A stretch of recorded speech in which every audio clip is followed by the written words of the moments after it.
On a brisk Friday morning in Windsor, Ontario, the streets around City Hall were alive with the familiar sights and sounds of a city that straddles two worlds.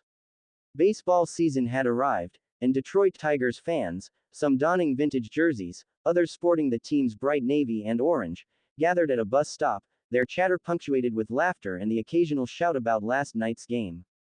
Welcome viewers to my channel. Please subscribe, like my video and turn on notifications so you don't miss our next update. For these fans, the home opener was more than a sporting event.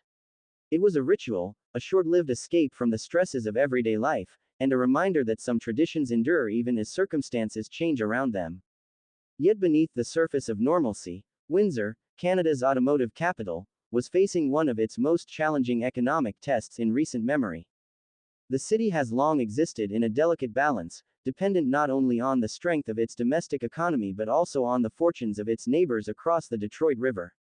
For decades, the rhythms of life in Windsor have been synchronized with the American auto industry.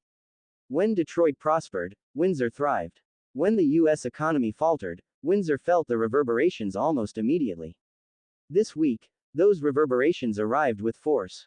The source of the disruption was a sweeping series of tariffs announced earlier in the week by President Donald Trump.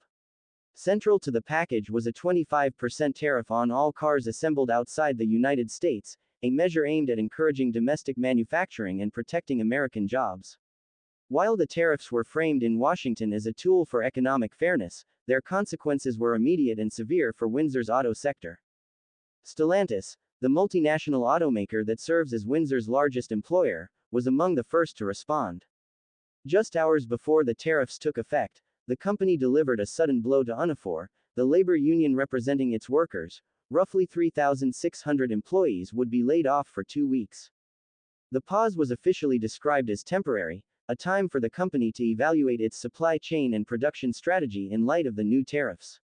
For workers and their families, however, the word temporary offered little comfort, as bills, mortgages, and daily expenses do not pause for international trade policy. The abrupt nature of the layoffs shocked many observers.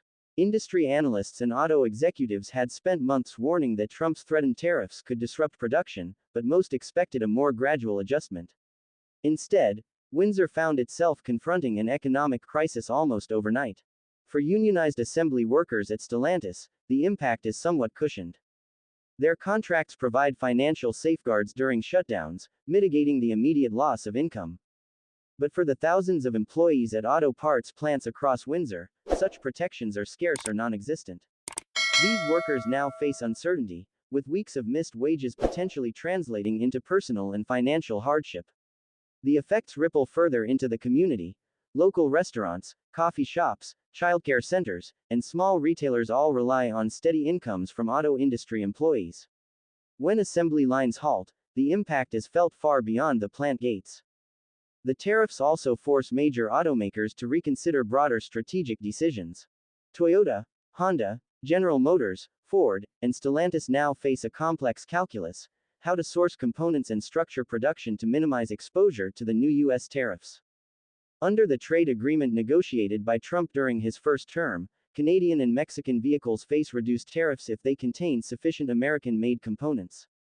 This has led to a scramble among manufacturers to evaluate their supply chains, reconfigure operations, and consider alternative sourcing strategies, choices that could reshape the North American auto industry for years to come. Even more complicated is the challenge of auto parts. Unlike finished vehicles, which are relatively straightforward to assess, components often incorporate multiple materials from various countries. A transmission might contain steel from Canada, electronics from Asia, and subassemblies from the United States. Calculating the American content of each part is a painstaking process. While U.S. officials are expected to issue rules for evaluating imported parts in the coming weeks, until then suppliers are navigating uncertainty. Every delay, every miscalculation, could mean additional costs or tariffs, further destabilizing production. Historically, Windsor is no stranger to economic crisis. The city's fortunes have long been tied to the automotive sector, and its residents have lived through repeated cycles of boom and bust. Most notably, the 2008 financial crisis exposed the fragility of that reliance. Chrysler Canada, then the precursor to Stellantis, was on the brink of collapse. Factories went silent, and thousands of workers faced the terrifying prospect of permanent unemployment. Federal and provincial governments intervened, providing emergency financial assistance that ultimately prevented the city from sliding into economic freefall. The memory of those months of uncertainty remains vivid for many residents and serves as a stark reminder of how vulnerable Windsor's economy can be to forces beyond its control. To better understand the city's response to the current crisis, I met Windsor Mayor Drew Dilkins at City Hall. 2 months ago, the mayor's primary concern was uncertainty. Would Trump follow through on his tariff threats? Today, the question has shifted to immediate damage control. When we last spoke, it was about speculation, Dilkins said. Now, the impacts are real, and Windsor has to respond quickly. Dilkins emphasized that Windsor's dependence on a single industry makes it particularly vulnerable. While the city has invested in other sectors, health care, education, logistics, the auto industry remains its backbone. Even a few weeks of disrupted work can have cascading effects throughout the community. Restaurants see fewer customers. Retail stores experience declining sales. Childcare centers struggle with reduced enrollment. Recreational leagues and community programs feel the pinch as families tighten spending. Yet, there is also resilience. Windsor has long existed in the shadow of Detroit, sharing both its triumphs and its setbacks. Commuters, shoppers, and sports fans cross the border daily, creating a tightly interwoven cross-border economy. This interdependence has fostered a culture of adaptability, one that will be tested by the sudden imposition of tariffs. The human stories emerging from this crisis are compelling. At a small diner near downtown Windsor, a waitress who has worked in the city for over a decade spoke of the anxiety rippling through the community. People are worried about the next paycheck, she said. It's not just about losing work for a couple of weeks. It's about knowing how long this could last and what it means for bills, rent, and family life. Across town, a father of 3 who works at a local auto parts supplier described sleepless nights as he tried to calculate the family budget in light of potential layoffs. We've been through tough times before, but this feels different, he said. It's sudden, and there's nothing you can do to stop it. You just hope it doesn't last long. The impact of the tariffs is not confined to individuals. Schools, community organizations, and local government services also feel the strain. Reduced spending power among residents translates into lower revenues for city programs, creating a feedback loop that affects every corner of Windsor life. For automakers, the stakes are high. Stellantis, Toyota, Honda, Ford, and General Motors are weighing strategic decisions that could reshape North American manufacturing for years. The need to minimize tariff exposure has already sparked discussions about relocating certain production processes, diversifying supplier bases, and adjusting the mix of vehicles assembled in Canada versus the United States.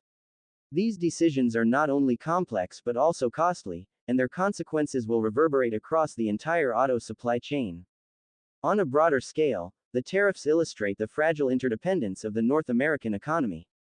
Windsor is a microcosm of this reality, its fate intertwined with the United States through geography, industry, and culture.